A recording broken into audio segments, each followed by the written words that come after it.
আসসালামু আলাইকুম রহমতুল্লাহি ওয়া বারাকাতুহু। প্রিয় দর্শক, সবাই কেমন আছেন? আশা করি ভালো আছেন।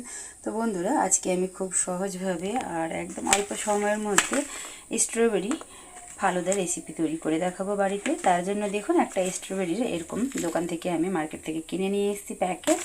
আর এখানে নিয়েছি গরুর দুধ 1 গ্লাস ভর্তি, আর এখানে নিয়েছি 1 গ্লাস জল।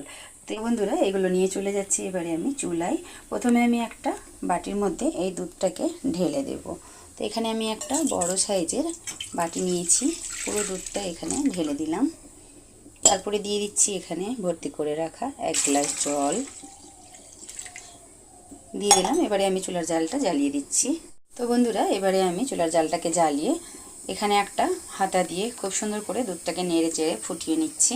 তো বন্ধুরা দেখুন, এরকম আমি একটা ডালের হাতা নিয়ে নিয়েছি। আর দুধের মধ্যে যে কতটা শর্ট ছিল সেটা দেখে বুঝতে পারছেন। তো একটু চেষ্টা করবেন যে ভালো দুধ নেওয়ার আর ঘন নেওয়ার সহ, তাহলে ফালুদাটা খেতে খুবই ভালো লাগবে, খুবই টেস্টি হবে।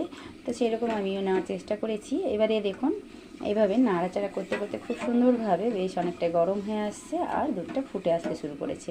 তো এখানে আমি এবারে ফালুদার প্যাকেটটা কেটে সম্পূর্ণ ফালুদাগুলো ঢেলে দিচ্ছি।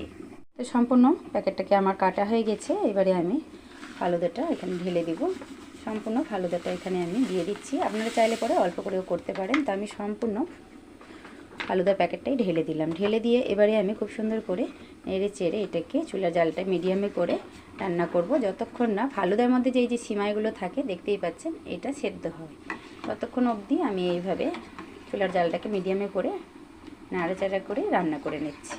খুব বেশি সময় লাগবে না বন্ধুরা, 5 থেকে 7 মিনিট মতো লাগবে। তো চলুন, এখানে আমি এইভাবে নাড়াচাড়া করে তারপরে দেখাচ্ছি আবারও কিছুক্ষণ পর। তো বন্ধুরা, এখানে আমি প্রায় 5 মিনিট পর দেখাচ্ছি। দেখুন কি সুন্দরভাবে সেদ্ধ হয়ে গেছে আর অনেকটাই দুধটা ঘন হয়ে এসছে। তো এখানে আমি আরও 2 থেকে 3 মিনিট রান্না করে নিচ্ছি। চুলার জালটাকে এবারে আমি হাইয়ে রেখে 2 থেকে 3 মিনিট পর তারপরে আপনাদেরকে আবারও দেখাচ্ছি। তো বন্ধুরা দেখুন, এখানে আমি এবারে 3 মিনিট পর আপনাদেরকে দেখাচ্ছি কত সুন্দরভাবে একদম আমার ফালুদাটা রান্না হয়েছে আর খুব সুন্দর সেদ্ধ হয়েছে। একটা আমি দেখলাম হাত দিয়ে চেপে যে না কেমন হয়েছে, খুব সুন্দর হয়েছে বন্ধুরা। তো আপনারা যদি চান যে আমি একটু আরও শক্ত খাবো বা ঘন খাবো আইসক্রিমের মতো কেটে কেটে, তাহলে আরও ঘন করে নেবেন, তাহলেই হবে। তো আমি এবারে চুলার জালটাকে বন্ধ করে এটাকে 1.5 থেকে 2 ঘন্টা নর্মাল ফ্রিজে রেখে দেবো। ঠান্ডা ঠান্ডা এটা রোজা ইফতারির পর সার্ভ করবো। তো বন্ধুরা, এবারে আমি এটাকে নামিয়ে একটু আগে ঠান্ডা করে নেব। ঠান্ডা করে তারপরে এটা নর্মাল ফ্রিজে রেখে দেবো। তারপরে আপনাদেরকে দেখাবো যে ফালুদাটা ঠান্ডা হয়ে কি সুন্দরভাবে আরও হয়েছে। তো চলুন, এটাকে নামিয়ে নিচ্ছি। তো বন্ধুরা, এই যে দেখতেই পাচ্ছেন খুব সুন্দর একটা বাটির মধ্যে ঢেলে নিলাম আমি ঠান্ডা ঠান্ডা ফালুদা। এখানে আমি 2 ঘন্টা পর বের করে নিলাম। আর এখানে আমি আরও 2টো ছোটো ছোটো কাপ নিয়েছি, এর মধ্যে নিয়ে নিব। আর আপনারা চাইলে পরে এই ফালুদাটা আইসক্রিমের সাথেও খেতে পারেন। তো আমি তো এমনি খাবো। তো চলুন, এখানে আমি কাপ 2টোর মধ্যে ঢেলে নিচ্ছি। বন্ধুরা, এই কাপের মধ্যে আমি 2 ভাইকে ওদেরকে দিয়ে দিব, আমার পুচকর বড় ছেলেকে। ওরা বাড়িতে রোজা ইফতারি করবে আর আমি চলে যাব দোকানে।